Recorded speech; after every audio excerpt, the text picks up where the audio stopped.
In ranching, there are many levers that we can press to help our businesses succeed. One of the biggest levers we can push is marketing. But marketing can be kind of scary. How do we do the math? How do we make sure that we're making right decisions? Today on the Working Cows podcast, we're going to talk to Nelson Kane about his Value of Gain website and how it helps you understand your numbers so that you can make profitable market transactions. You need to understand what your operation is and how your operation fits in it, not somebody else's, not the neighbor down the road, whoever's buying it. They have their own niche, their market advantage. They have their places that they need to fill. You have yours. Capitalize on yours today. And the mindset that it takes to thrive in the ranching industry. We're easy to get into a break-even mindset there. And when we get into a break-even mindset, that's what we end up doing is break even. And I think that's another thing that we just need to set the parameters for in the ranching industry is that profit is a cost to the business. Like we just need to put profit in there and just plan on it. And if you plan on something, then it comes. To me, one of the things that happens is that we learn some of this stuff and we want to apply it, but it takes too much time to arrive at the conclusion we need to arrive at, and the golden opportunity has passed on by. All that and more on this episode 409 of the Working Cows podcast, brought to you by Ranch Right and the Wineglass Ranch. Welcome to the podcast that gives producers a platform to discuss and share paradigm-challenging practices. Practices that have increased the effectiveness of their operation and the joy that their families have received from this lifestyle.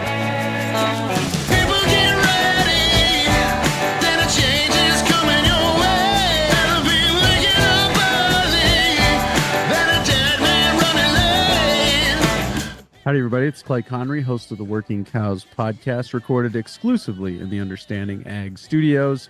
Very excited to be joined by Nelson Kane today. We're going to talk to him about marketing and specifically his Value of Gain website. So if you're listening to this, there's also a video companion to this episode up at the Working Cows YouTube channel. I think it's youtube.com/@Working Cows or something like that. You can go there and find this video up on the YouTube channel, and you can watch as Nelson demonstrates the website. We're going to talk to him a little bit about kind of the philosophy of sell-by marketing and some of those things and the value of calculating those numbers. But then he's going to take us through the website and show us how it works. So I think it'll be helpful to watch that along the way. So I'll share that with you right after this word from our sponsor today, the Wineglass Ranch. 1,400 head of Wineglass Ranch Easy Keepers are coming up for sale at Oglala Livestock Auction Market on Wednesday, March 26th. Wineglass's proven grazing genetics mean these cows will work for you, not the other way around. This sale will be a rare opportunity and a complete age dispersion of coming 5-year-olds to 9-year-olds. 1,000 of them will calve for 25 days starting mid-April, and 400 will calve for 25 days starting in early May. If you want more information, you could check it out at wineglassranchinc.com. Again, March 26th, 2025, Oglala Livestock Auction Market in Oglala, Nebraska. Your opportunity to own some of the Wineglass Ranch Easy Keepers. More information at wineglassranchinc.com. Nelson, thanks for joining me today on the Working Cows podcast. Thank you, Clay. It's been my pleasure to be part of the show today and looking forward to talking about Value of Gain website today. Yeah, absolutely. So anytime my phone rings before 6 a.m, it's generally Wally Olson that's calling. And whenever he calls at that time, I know he's usually got a guest recommendation for me. So I'm always interested. And your name was on the list for quite a while, and finally got our schedules worked out to get in touch and talk a little bit about the Value of Gain website, as you said. So just kind of at a high level, give me a rundown of what the website is and what it does. So first off, the Value of Gain website, I consider it as a secondary tool to Bud Williams style marketing. And there's been a number of faces on the scene, in the last 20 years or whatever, but we can go back to Bud Williams, and he was as we know, he was born back in the 20s or 30s, and he had a lot of history, and he understood a lot of things that people today are seeking out for information. And one of those was his marketing technique and the way that he looked at that. And I think it's a very valid thing that we all look at today again too. It's a mindset that's different than the traditional way of looking at livestock values and marketing. And I compare it to an inventory-based marketing schematic, which I think is worth very much to consider. As we look at the livestock industry, there is much difference in the value of livestock as it progresses through different phases and segments of its life there. And Bud Williams gave us some tools throughout the years to compare those one to another. And then there's been some throughout the years here that have picked up on that and shared that information and built upon that. Wally Olson, you mentioned Wally Olson. Wally Olson is one of those. The whole team there at ranching.fyi, they are. Years ago, Ann Barnhart was on the scene. We got Richard and Tina now that's doing it. Doug Ferguson. There may be some others over there, and they all teach and propose a number of different ways of doing that. I think they all have value to consider in a marketing schematic that's with livestock, with cattle. Yeah. There's a guy that I'm working on getting on the podcast in the future that wants to talk a bit about how we handle succession and money and all these different things in the podcast. And he sent me a podcast that he was on and said, you got to listen to this. It'll help you kind of understand where we're coming from in this conversation. And one of the things that he said in the course of that was that the only people that are sustainably making money in the first generation and doing kind of being able to buy land and run a business that's actually profitable are people who are employing sell-by marketing. And he's not a proponent of it and didn't really sound like he was a big fan of it, but he did recognize that it was a powerful tool for making ranching profitable. And I think also, from my perspective, a missing part of many operations. I think there's a lot of operations that would be served well, even cow-calf operations that would be served well by using sell-by marketing. Would you agree with that? I absolutely agree on that, Clay. You touched a number of different points there in what you said with that. And one of them is the importance of sell-by marketing. And I know a lot of us, we kind of clam up when we talk about marketing like that. It doesn't really fit in with the traditional viewpoint of ranching. But we need to look at that in a little different way there. And all we're looking at is, what do we have that's valued? You know, a lot of people think about going out and buying or going out and selling, or they don't want to be annotated with the trader mindset.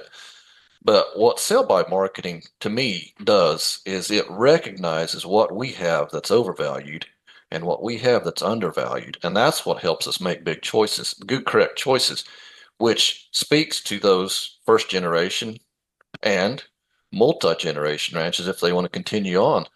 Like traditionally, the ranching mindset as we've got it hasn't really focused on those points of what's being overvalued and what's being undervalued in your inventory, whatever that is, be it a cow-calf herd, be it a stock operation, or even venture off into the sheep and goat situation or whatever. We need to recognize what's overvalued. And I think that a lot of the reason why people shy away is the effort it takes to learn something new.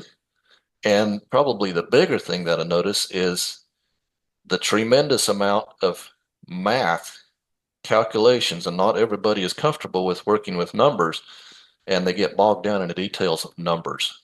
And I think that is an important part of it, obviously. I mean, I think that one of the things that we have to kind of reconcile ourselves to is that we have to become more comfortable with paying attention to the numbers than previous generations were if we're going to make this ranching thing work. I think that, previous generations have seen massive inflation or increases in the value of land, and that was part of what helped their ranches be profitable from an economic perspective. Literally, economically profitable, that they could afford to live on what the land and the animals produced. And now those things are slowing down, maybe less inflation in those land values, or it's not as fast, not as big of a percentage. And so now we have to be able to just be good business people if we're going to survive and thrive in the agricultural space. And the sell by marketing is a tool where you can examine your inventory and decide based on what the market is today, not in the future or not last week, but today, this is what I own that's overvalued. Somebody's willing to pay me more than it's worth to me to keep it. And I've gotten myself in trouble with some sell by marketers that you've mentioned here today by saying you shouldn't be insulted by what your cattle bring at the market unless a sell by marketer brings them. Because I was saying, well, then you probably could have made money keeping them, and everybody wanted to caveat that and say no. Every operation's different, and so just because it was profitable for you to sell it and profitable for a sell by marketer to buy it doesn't mean that you should have kept it and made more money down the road. Is that true in your experience? That is, yes, that is very correct. And that's one of the things, again, that makes it very hard to know is that you need to understand what your operation is and how your operation fits in it, not somebody else's, not the neighbor down the road, whoever's buying it. Their niche, their market advantage. They have their places that they need to fill. You have yours. Capitalize on yours today. And when you use your own data tied together with market analysis, you can realize what works for you and you can capitalize on the profitable sector that's for you in that same deal. Yes. Yep. And I really That's appreciate. kind of interesting. I years ago I'd heard the account of was three sell by marketers somewhere down in Australia, and they all bought each other's sheep. It was a triangle that worked its way around there, and they were all sell by marketers. And somebody asked, "Well, how did that work? How did you sell this overvalued and undervalued?" Well, what was overvalued for one person was actually undervalued for the next person. Yep. And I really appreciate the way Doug Ferguson talks about it when he talks about the break profit cost of gain. Mhm. Not a break even cost of gain, it's a break profit cost of gain. What you figure your profit in to that. And I think that's another important piece that's missing in a lot of our thinking. Um, Profit is, oh, I had something left after I paid off the operating note. No, that's not profit. you know, That that unless is your exactly operating right. unless your operating note included your salary, which most people's doesn't. That So, is exactly right. We're easy to get into a break-even mindset there, and when we get into a break-even mindset, that's what we end up doing is break even. And I think that's another thing that we just need to set the parameters for in the ranching industry is that profit is a cost to the business. Like we just need to put profit in there and just plan on it. And if you plan on something, then it comes. well, yeah, I mean, just set a goal, right? If you set a goal, write it down, put it up somewhere every day where you look at it, and it's I don't know what percentage, but a huge percentage more likely to happen if you actually do that. And that's essentially what a budget is, right? Is a goal. We're going to budget for a profit, and it's way more likely to happen if it's written down and you focus on it regularly than if you just happen to think, oh, it'd be nice to make a profit someday. Right. That is correct. Yeah. So you mentioned that a lot of times, farmers, ranchers aren't, depending on what side of the 100th meridian you're on, aren't comfortable with the math side of this equation. And there is a lot of math when you're doing cattle squares, a la Bud Williams and those things, and finding those overvalued and undervalued animals.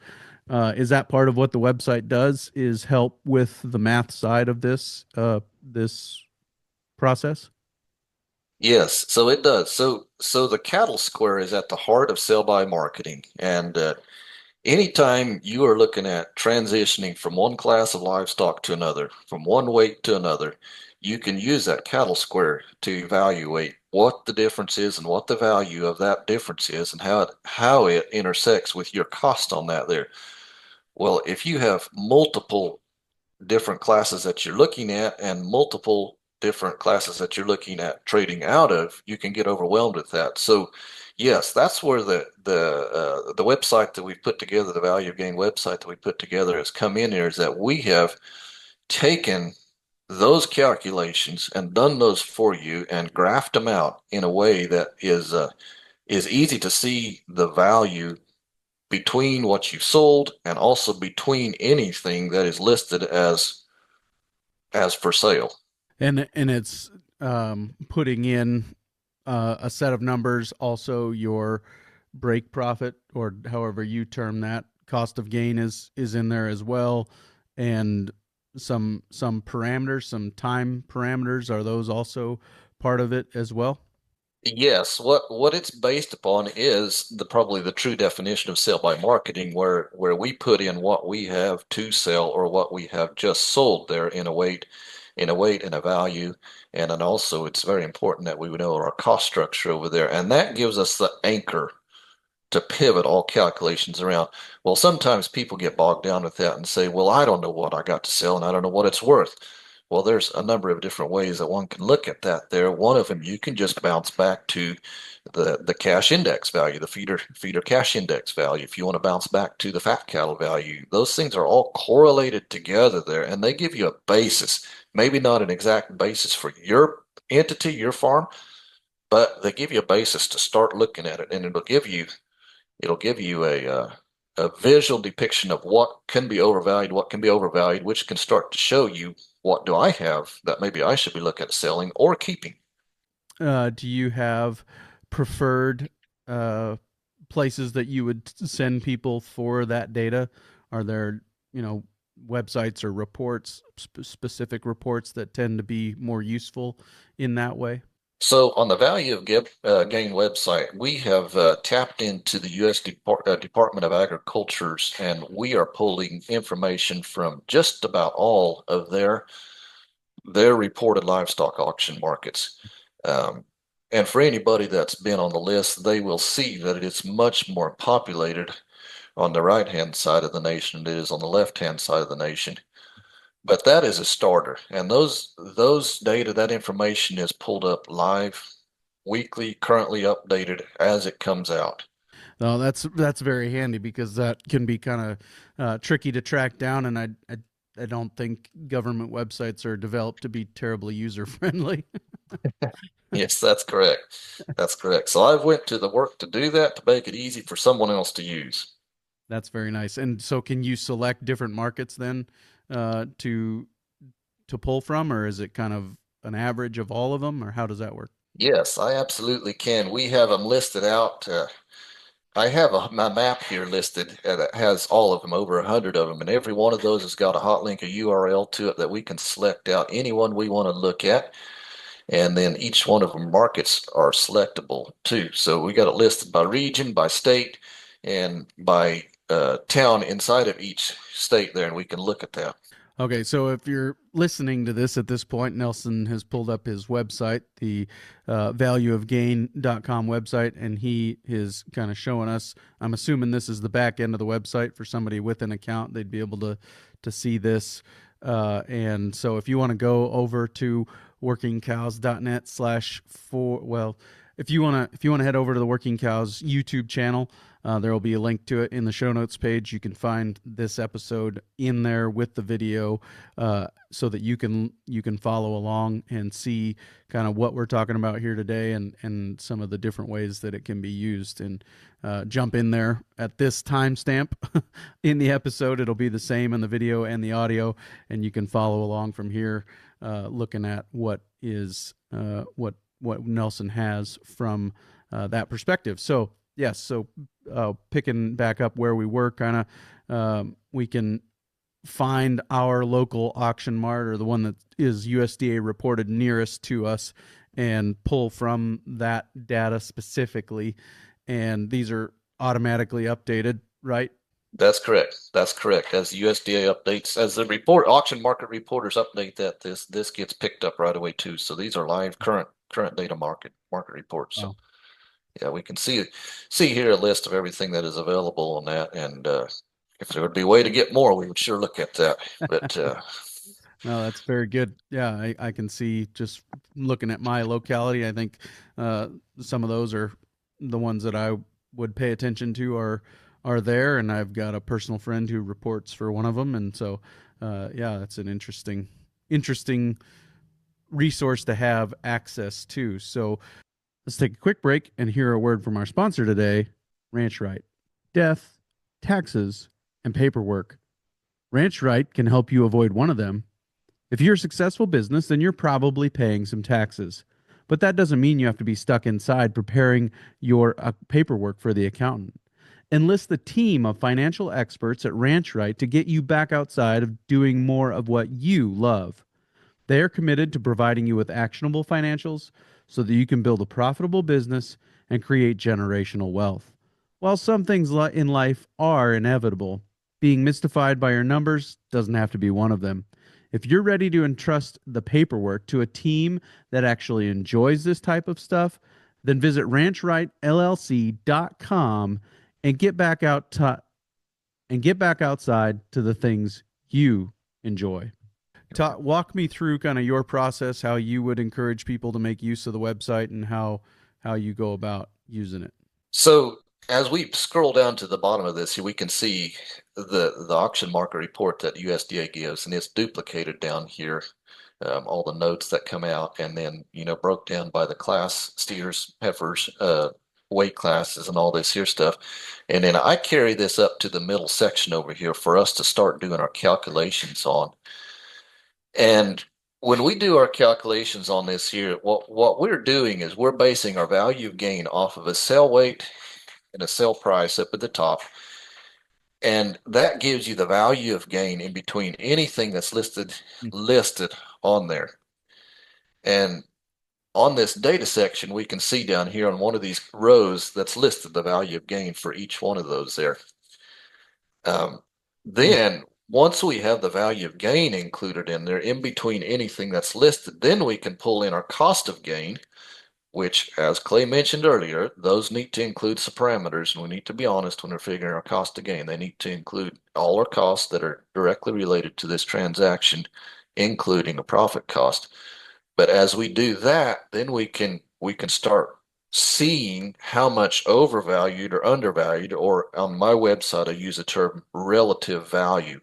If we have a negative number on our relative value, then it becomes an undervalued animal to us. Or if we have a positive number, it becomes overvalued to us. So as we look at that, what we're looking for here is a positive number. An overvalued means that if I have this in inventory, I need to be thinking about selling this because it's overvalued. The market is giving me more than what it's worth right now. Or if we see something that is undervalued, the market is telling me, hey, either consider purchasing this, or else the market's telling you, if you are holding on to this right now and have this in your inventory, hold on to it. Don't sell it now because it's undervalued. And the graph helps communicate that. The graph tells you where those overvalued and undervalued animals are. Is that accurate? So Clay, we have a number of different depictions on here, and I'm going to switch this graph over to $1 per head that we can look at right now. And what this does is gives me my blue and red line based upon whatever I select it to. And it gives me it in dollars per head as we roll through here. And then there's a gray line that rolls right through the center in here, and that's where my cost of gain is. And as we look at it in dollars per head, we can see where our cost of gain is as we roll up and down our market weights. And it shows what is overvalued or undervalued relative to my cost of gain.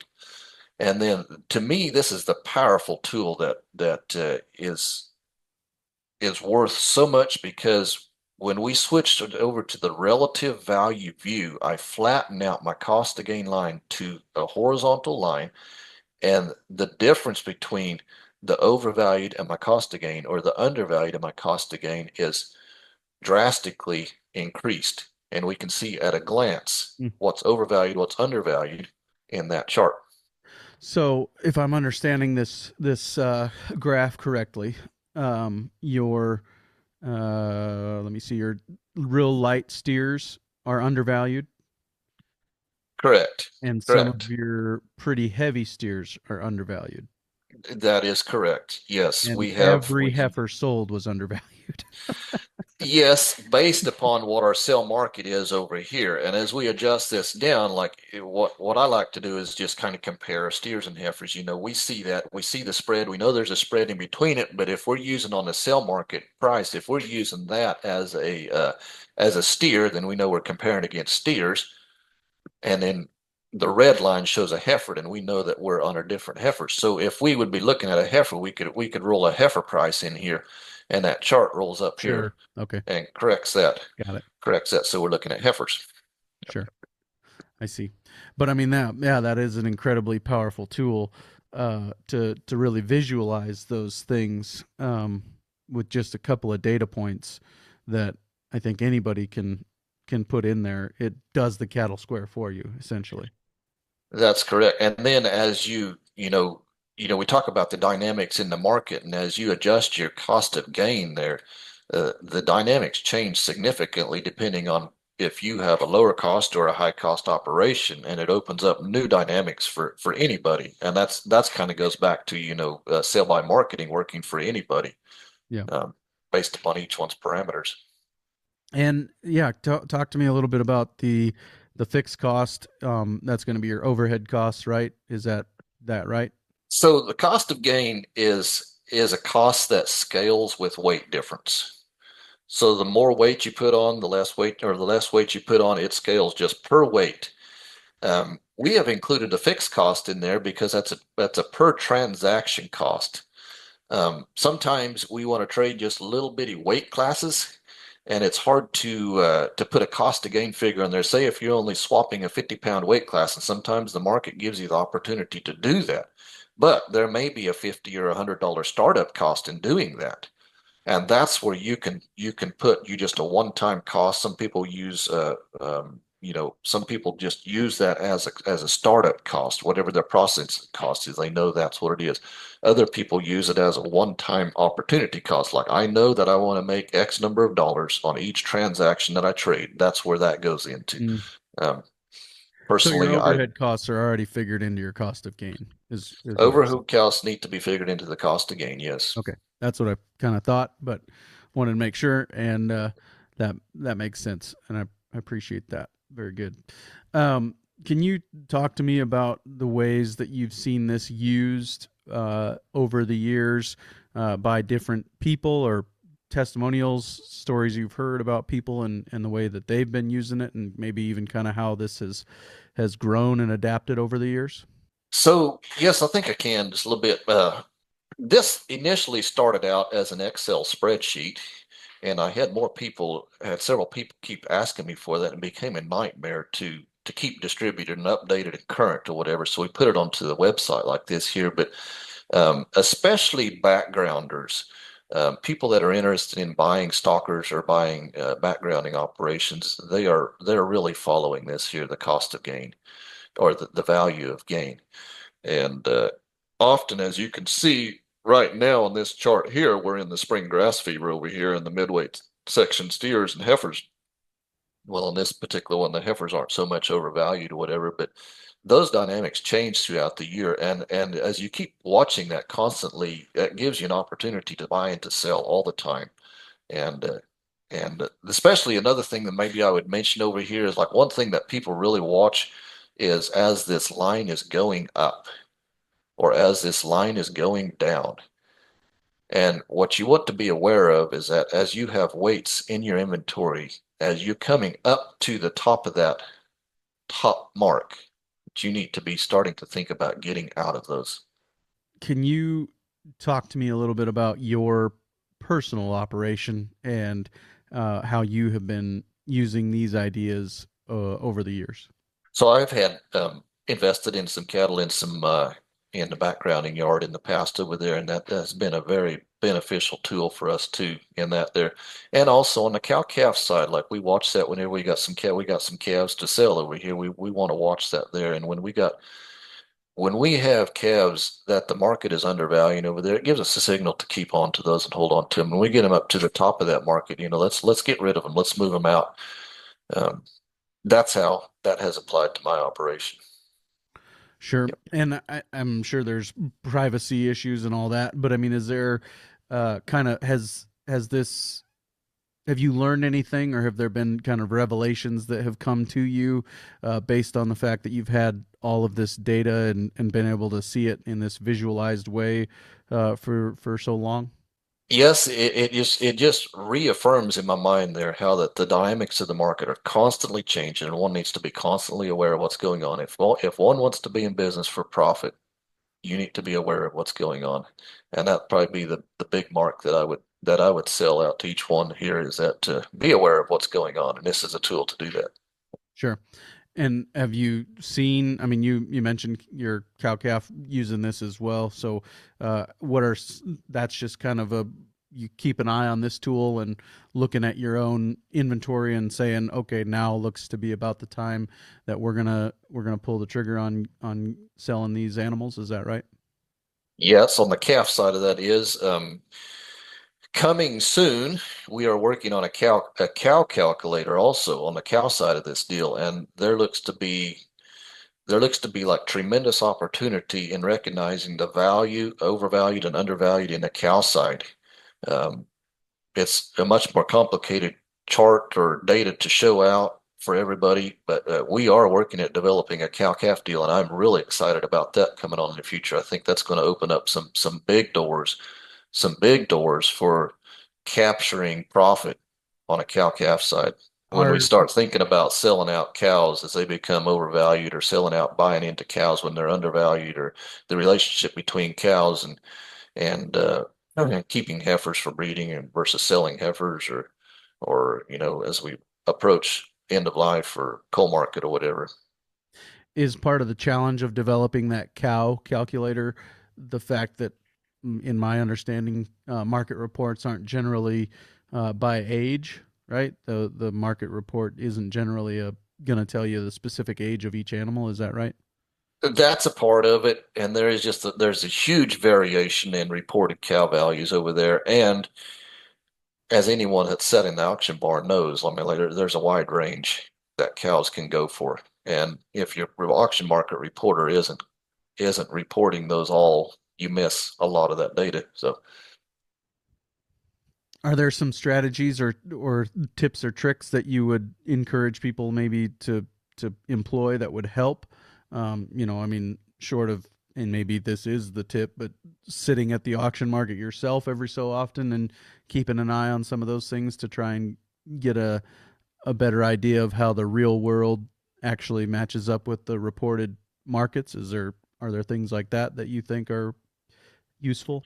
so everybody has their own peculiarities whenever they're looking for what they want to do and how it's valued out. And that speaks to maybe my second part of my website over here, and that's the My Market tool over here.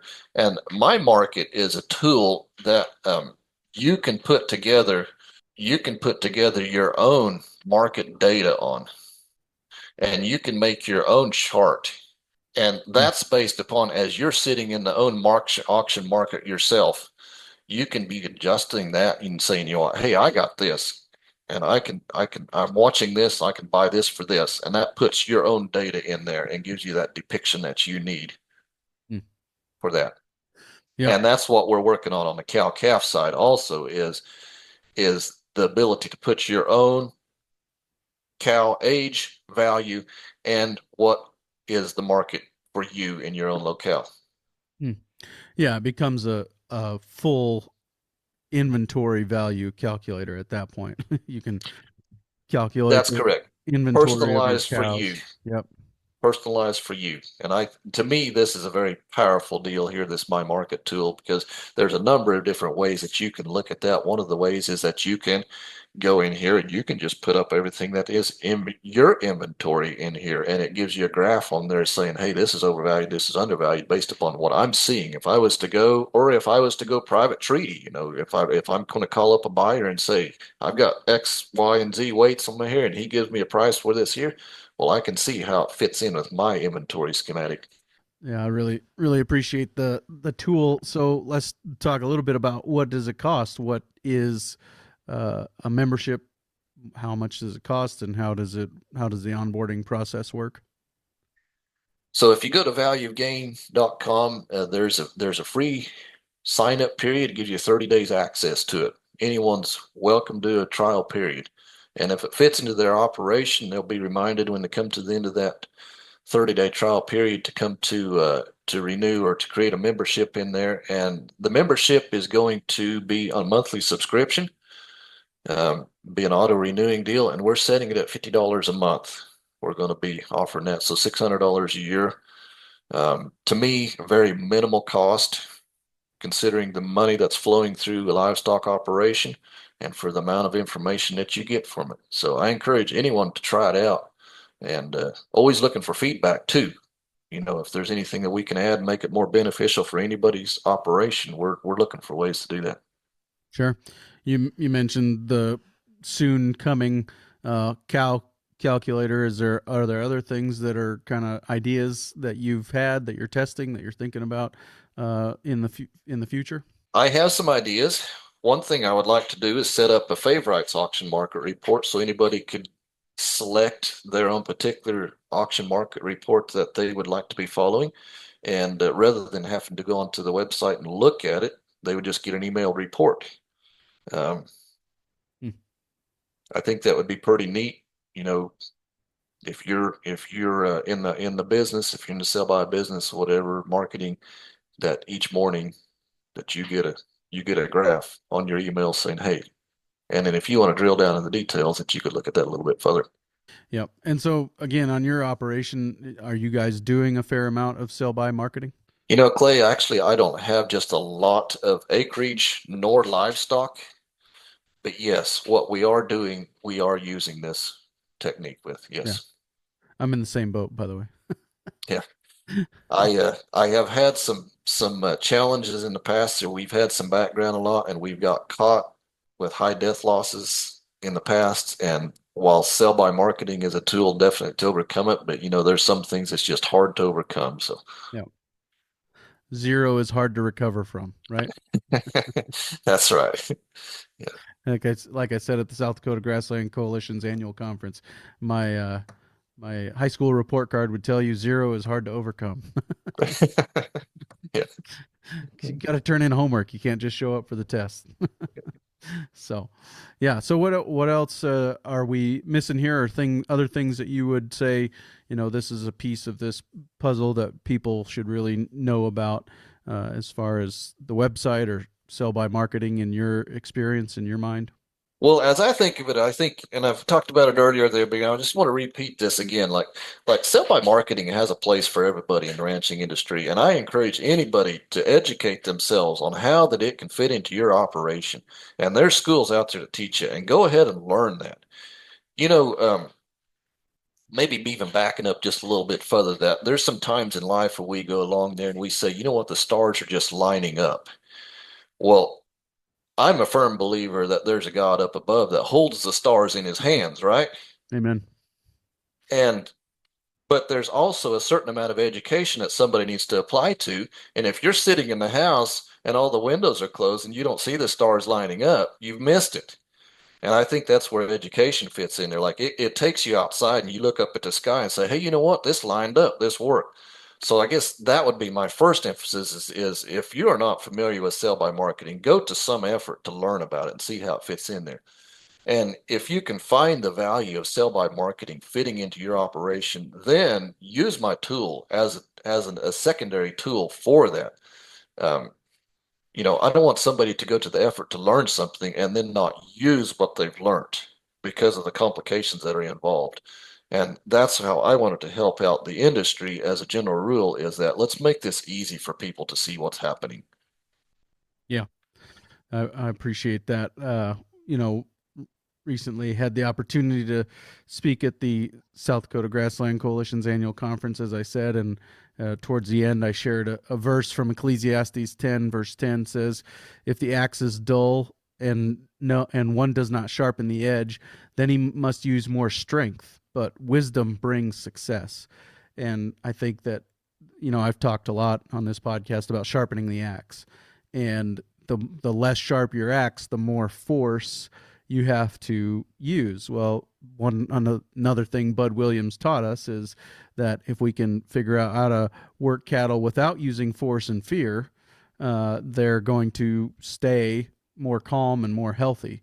And I think that the same is true in our relationships with people and money and marketing. That if we have skills and we've got a sharp axe, it's not going to take force.